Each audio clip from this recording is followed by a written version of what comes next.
अस्सलाम वालेकुम नाज़रीन, मैं मोहम्मद असलम हुसैन सियासत की आलमी ख़बरों में आप सबका इस्तकबाल करता हूँ। इजरायली हुकूमत ने काबीना के 1 घंटा तवील इजलास के बाद गाज़ा जंगबंदी और कैदियों के तबादले के मुआहदे की मंजूरी दी। इजरायली वज़ीर-ए-आज़म के दफ्तर ने ऐलान किया है कि काबीना के इजलास में मुआहदा बिल की मंजूरी दे दी गई। बयान में कहा गया कि कैदियों की रिहाई के शेड्यूल पर 19 जनवरी बरोज़ इतवार से अमल दरामद शुरू हो जाएगा।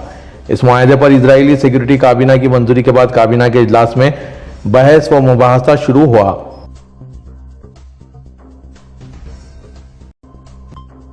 इजरायली हुकाम ने गाजा की पट्टी में 15 महीने से ज़ायद तक जारी रही जंग के बाद हमास के साथ जंगबंदी के मुआहदे के निफाज के पहले तबादले के अमल के हिस्से के तौर पर 95 फ़लस्तीनी कैदियों के नाम शाये किए हैं। इन फ़लस्तीनी कैदियों को इतवार से रिहा कर दिया जाएगा। एजेंसी फ्रांस प्रेस के मुताबिक वजारत इंसाफ ने एक बयान में कहा कि कैदियों की रिहाई इतवार 4 बजे से पहले नहीं होगी। ये ऐलान इजराइल की मिनी गवर्नमेंट की जानिब से मुआहदे की मंजूरी के बाद सामने आया, लेकिन यह फैसला अभी तक काबीना की मंजूरी का मुंतज़िर है। वादरे के गाजा में जंगबंदी का मुआहदा 3 मराहिल पर मुश्तमिल होगा। इस मुआहदे का निफाज कल इतवार से होगा। पहले मरहले में 6 हफ्तों पर मुहित है। इस मरहले में इजरायली अफवाज बतदरीज गाजा की पट्टी से इनखला करेगी। 33 इजरायली यरगुमालियों को रिहा किया जाएगा। इन 33 यरगुमालियों में 50 साल से ज्यादा उम्र की तमाम खवातीन, बच्चे और मर्द शामिल होंगे। इनमें 2 अमरीकी शहरी कैथ सैगल और सेजुआ डेकलचन भी शामिल होंगे। मुआहदे के दूसरे मरहले पर अमल दरामद से मुतालिक मुज़ाकरात पहले मरहले के 16वें रोज शुरू करना होंगे। इस दूसरे मरहले में तमाम बाकी मानदा इजरायली यरगुमालियों की रिहाई का कहा गया है। एक मुस्तकिल जंगबंदी पर अमल दरामद करना भी शामिल है। 1000 से ज़ायद फ़लस्तीनी कैदियों की रिहाई के बदले गाजा से इजरायली अफवाज के मुकम्मल इनखला की उम्मीद कायम की गई है। तीसरे मरहले में बाकी तमाम लाशों की वापसी और मिस्र, कतर और अक़वाम मुत्तहिदा की निगरानी में गाजा की तामीर-ए-नौ का आगाज़ करने को रखा गया है। आलमी इदारे सेहत ने गाजा में तिब्बी सहूलियात से लैस अस्पतालों के क़याम का ऐलान किया। इजरायली हुकूमत की जानिब से गाजा की पट्टी में जंगबंदी की मंजूरी के बाद आलमी इदारे सेहत ने इमदाद में इजाफा, तिब्बी सहूलियात से लैस अस्पतालों के क़याम और मरीजों को निकालने के मनसूबों का ऐलान किया। फ़लस्तीनी इलाकों में आलमी इदारा सेहत के नुमाइंदे रिक पेपिर कॉरन ने आज कहा कि जंगबंदी के मुआहदे की शराइत के तहत गाजा तक इमदाद की तरसील को रोज़ाना 600 के करीब ट्रक तक बढ़ाया जा सकता है। उन्होंने जेनुआ में एक प्रेस बयान में कहा कि मेरे ख्याल में वहाँ इम्कान बहुत ज़्यादा है, ख़ास तौर पर जब दूसरी क्रॉसिंग खुलती है। उन्होंने मजीद कहा कि आलमी इदारा सेहत अगले 2 महीनों के दौरान गाजा में तबाहाल सेहत के शोबे की मदद के लिए तैयार शुदा अस्पतालों की गैर मुतय्यना तादाद को मुतारिफ कराने का इरादा रखता है। उन्होंने मजीद कहा कि हम उम्मीद करते हैं कि गाजा में जंगबंदी के साथ 12,000 से ज़्यादा मरीजों के तिब्बी इनखला में इजाफा होगा। काबिल ज़िक्र है कि यह मुआहदा चारशंबे को कतर, मिस्र और अमेरिका की सालिसी की कोशिशों के बाद तय पाया है।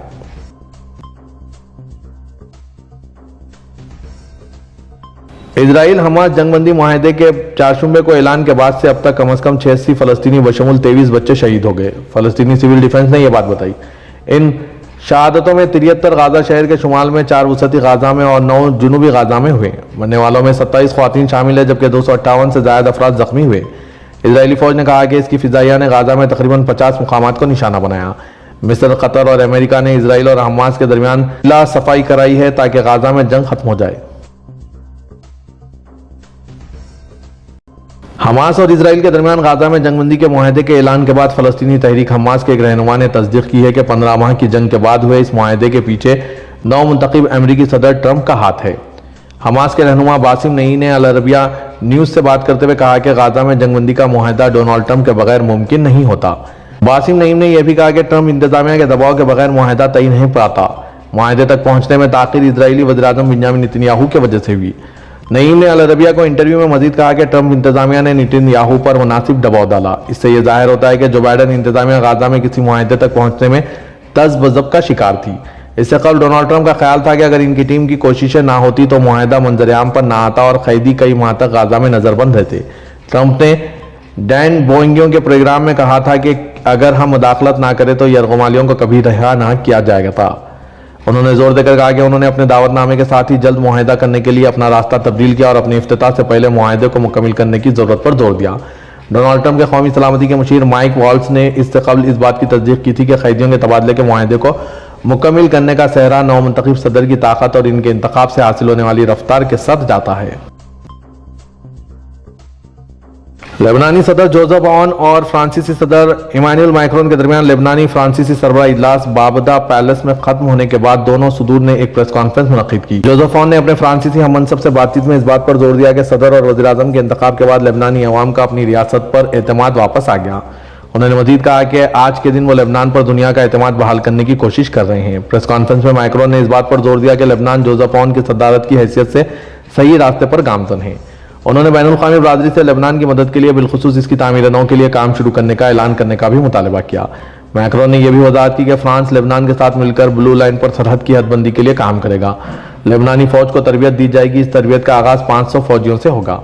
लेबनान के नए सदर के इंतखाब के बाद किसी गैर मुल्की सरबराह मुमलिकत का यह पहला दौरा था। इस दौरे का मकसद दोनों मुल्कों के दरमियान दो तरफा ताल्लुकात को मजबूत बनाना और खुद मुख्तारी इस्तेहकाम और इख्तिसादी इस्लाहात के शोबों में लेबनान के लिए फ्रांस की मुसलसिल हिमायत पर जोर देना था।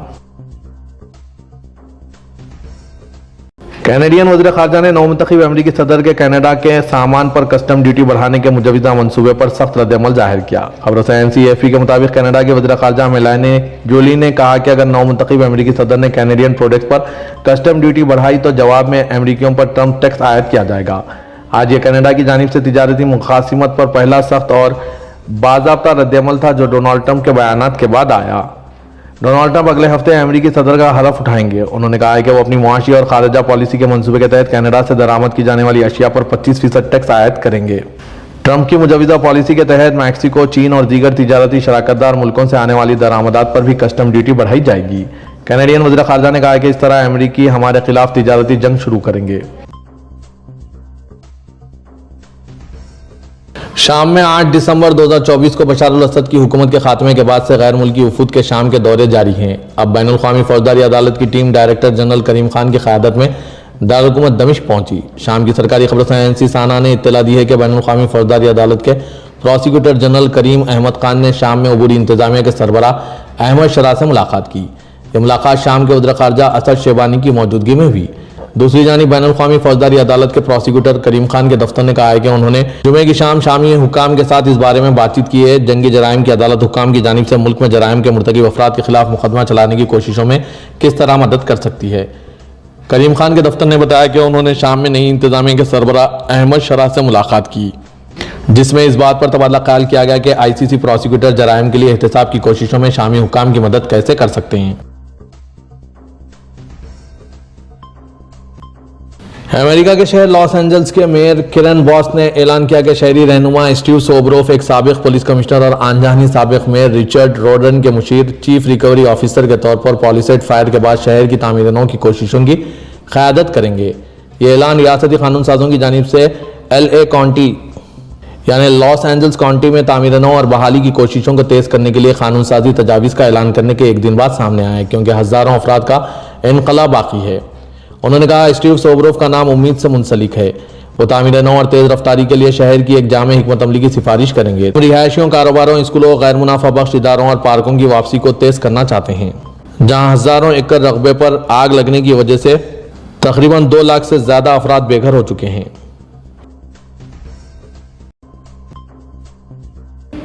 बरतानवी पार्लिमानी कमेटी ने हुकूमत से मुतालबा किया है कि वो फ़लस्तीन को तस्लीम करने के किसी शेड्यूल का ऐलान करें। बरतानवी पार्लियामेंट की बैनुल-अक़वामी तरक्याती कमेटी ने गाज़ा में इंसानी सूरत हाल, मगरबी किनारे में हो रही पेशरफ्त और बेघर फ़लस्तीनियों के बारे में अपनी रिपोर्ट शाये की।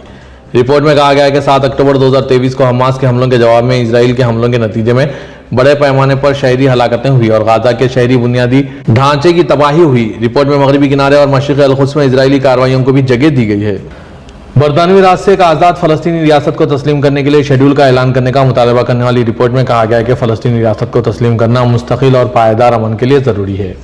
कमेटी ने अपनी रिपोर्ट में इस बात पर भी जोर दिया कि हुकूमत बरतानिया को इस बात को यकीनी बनाने के लिए हर मुमकिन कोशिश करनी चाहिए कि इजराइल बैनुल-अक़वामी इंसानी कानून के तहत अपनी जिम्मेदारियों की तामील करें।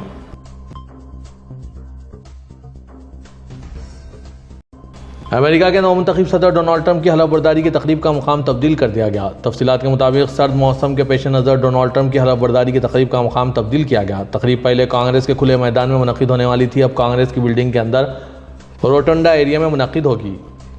रोटंडा एरिया में 800 अफराद के बैठने की गुंजाइश है, जबकि तकरीब के लिए 25,000 अफराद को दावत दी गई है। इस सूरत हाल के पेश नज़र सीक्रेट सर्विस ने हिफाजती इक़दामात सख्त कर दिए हैं। इस तकरीब में पहली बार दुआओं का भी एहतमाम किया गया। مسلم، عیسائی اور دیگر مذاہب کے پیشوا شرکت کریں گے۔ ایرانی سپریم کورٹ کے باہر آج ایک شخص نے فائرنگ کر کے 2 ججوں کو قتل کر دیا۔ میڈیا رپورٹس کے مطابق فائرنگ کا واقعہ مصروف علاقے تہران اسکوائر پر سپریم کورٹ کے قریب پیش آیا، جس میں ایک جج زخمی ہے۔ ایرانی میڈیا کا کہنا ہے کہ سپریم کورٹ کے باہر ایک شخص نے فائرنگ کی، جس کے نتیجے میں 2 جج جاں بحق ہو گئے۔ فائرنگ سے جاں بحق ہونے والے ججوں میں علی رازینی اور محمد مغیشی شامل ہیں۔ دونوں جج صاحبان قومی سلامتی، جاسوسی اور دہشت گردی سے متعلق کیسز کی سماعت کر رہے تھے۔ سعودی پریسیڈنسی نے آج ہفتے کے روز رپورٹ کیا کہ سعودی حکام نے رہائش، کام اور سرحدی حفاظتی ضوابط کی خلاف ورزی کرنے والوں پر ایک ہفتے کے دوران 21,485 افراد کو گرفتار کر لیا۔ ایک سرکاری رپورٹ کے مطابق کل 13,562 افراد کو اقامتی قوانین کی خلاف ورزیوں پر گرفتار کیا گیا، جبکہ 4,853 کو غیر قانونی سرحد عبور کرنے کی کوششوں پر اور مزید 3,070 کو مزدوری سے متعلق مسائل کے الزام میں گرفتار کیا گیا۔ رپورٹ میں بتایا گیا ہے کہ مملکت میں غیر قانونی طور پر داخل ہونے کی کوشش کرنے پر گرفتار کیے گئے 1,568 افراد میں سے 50% ایتھوپیا، 47% یمنی اور 3% دیگر قومیتوں کے تھے۔ ایس پی اے کی رپورٹ کے مطابق مزید 64 افراد پڑوسی ممالک میں داخل ہونے کی کوشش کرتے ہوئے پکڑے گئے اور 16 کو خلاف ورزی کرنے والوں کو نقل و حمل اور پناہ دینے میں ملوث ہونے پر گرفتار کیا گیا۔ وزارت داخلہ نے کہا کہ جو بھی شخص مملکت میں غیر قانونی طور پر داخلے کی سہولت فراہم کرتا ہے، بشمول نقل و حمل اور پناہ گاہ فراہم کرتا ہے، اسے زیادہ سے زیادہ 15 سال قید، 10 لاکھ ریال تک کے جرمانے کے ساتھ گاڑیوں کی ضبطی کا سامنا کرنا پڑ سکتا ہے۔ سعودی عرب میں کنگڈم گیٹ وے پروگرام کے تحت غیر ملکی طلباء کے وفد نے، جس کا اہتمام king Faisal centre for research and Islamic studies نے کیا، اس نے حال ہی میں ریاض سے 170 کلومیٹر شمال میں سدیر کے علاقے میں الدخلہ قصبے کا دورہ کیا۔ اس ہفتے کے آخر میں یہ دورہ سعودی عرب کی بھرپور تاریخ کو تلاش کرنے کے لیے بنائے گئے اقدام کا حصہ تھا۔ ڈاکٹر ابراہیم المہنا، سابق مشیر برائے توانائی، صنعت اور معدنی وسائل، اس دورے پر وفد کے ہمراہ تھے، جس میں الدخلہ کے اہم تاریخی مقامات شامل تھے۔ وفد نے اپنے دورے کا آغاز پرانے محل کے دورے سے کیا، جو خطے کے شاندار ورثے اور تعمیراتی میراث کی عکاسی کر رہا ہے۔ اس کے بعد وہ تاریخی الدخلہ مجلس کی طرف بڑھے، جس کے بارے میں خیال کیا جاتا ہے کہ 1446 سے 1495 عیسوی کے درمیان تعمیر کی گئی تھی، جو اس خطے کی قدیم ترین مساجد میں سے ایک بتایا جاتا ہے۔